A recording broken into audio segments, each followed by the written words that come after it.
Good day. I'm here to talk about Fender Princeton Reverb amplifiers, the Reissue series, 65 and 68 Princeton Reverbs. And I've had a couple over the years. I've got a couple right now.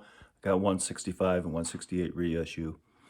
And I really like them. I think they're excellent amplifiers, tube amplifiers. And a lot of folks say they're not enough to gig with, but I think they are, especially if you're in a smaller club or a coffee house or something like that. And they're excellent practice amps. So I'm going to give you a few tips of some things that I've done in the past to eliminate the hiss and hum and noise and just some basic information, and hopefully that'll help you out. So at the end of the video, I have another clip that I'll put on where I change the filter caps, and you can check that out. So let's see. Okay, so here's my two amplifiers, the 68 and the 65. I like the 65 a little bit better. They do give you a different sound. So if you're looking for one, you might want to go to a music store and try both of them out. But I do like them both, and I do use them both. Now, to do the most of the work here, you're going to have to remove the chassis, and so that requires a little bit of special knowledge, just mostly because of safety. If you're working inside the chassis, even with the amplifier off, of course, there's the chance that you could get electrocuted and enough to even kill you. So if you're not certain how to work inside a chassis like this, then don't do it until you get the proper training. Or if you take it to an amp tech, you can maybe tell them to do some of these things. And always ask them, say, hey, can I watch? Can you show me how this is done? And some of them are pretty good, and they might help you out that way. So the first thing after I remove the chassis is I replace the electrolytic filter capacitors. I use F and T's, and that's probably the biggest improvement to eliminate hiss and hum. I've got a couple deluxe reverbs too. I do the same thing on those, on the reissues, because the filter caps they're putting in them just aren't very good. So that's the first thing I'll do, and you'll find right there you'll get a really big improvement. The next thing I do with chassis out is I tighten up all the screws.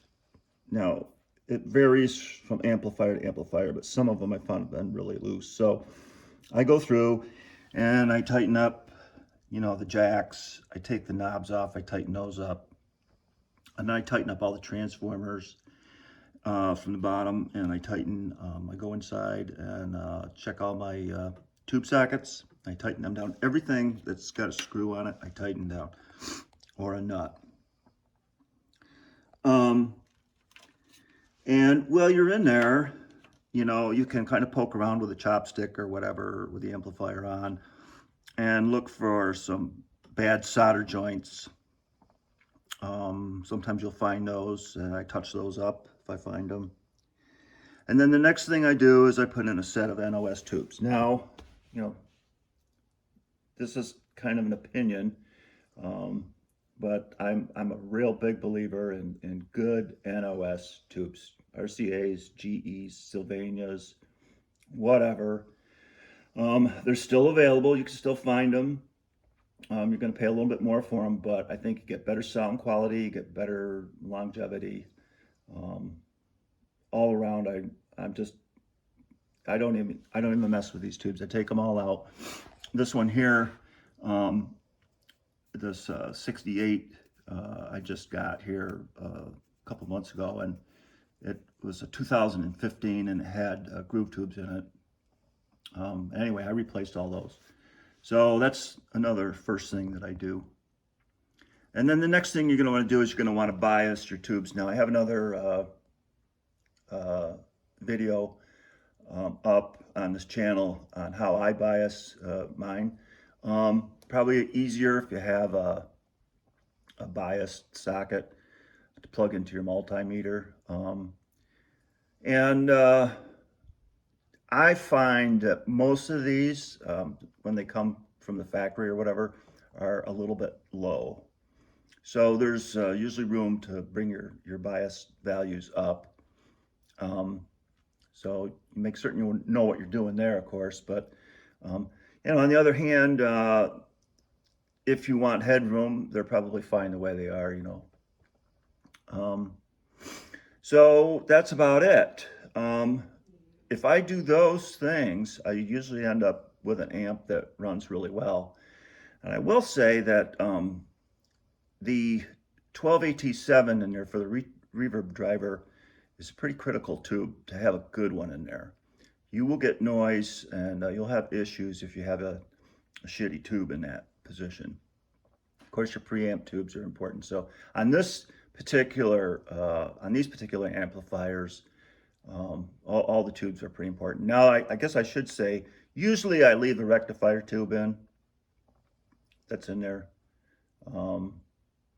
So I've never really had a problem with that. But my power tubes, preamp tubes, reverb driver, and return are all changed out. So anyway, here's I'm going to attach a video clip of how I replaced the filter caps on this one right here, and see if you think it made a difference. And thanks for watching the channel. Leave some comments. Let me know what you think. Maybe you have some other tips that you can share with viewers on how to keep these things running well. I really love these amps. They are probably my favorite amp for practice and small gigs. So thanks for watching. Appreciate it. Okay, Princeton Reverb 68, the reissue, made in Mexico. And you just listen for a minute.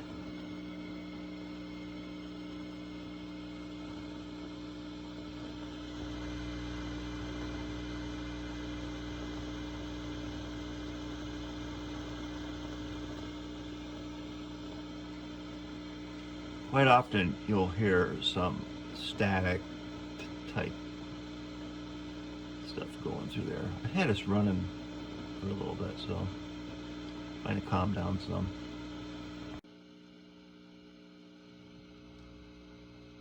Okay, I've changed the filter caps.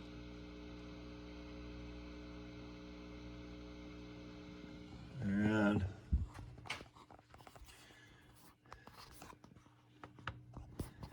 there they are, F&Ts.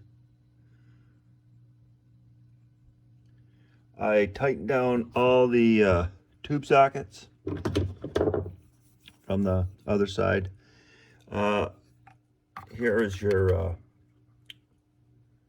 bias pot. You can get to that from the underside. It's a little bit difficult because it transforms it away from how you're looking at it, but you can do that. And I've been through here with, you know, poking around. Everything else looks okay on this one. I haven't found anything I need to touch up. Anyway, I think it makes a big difference.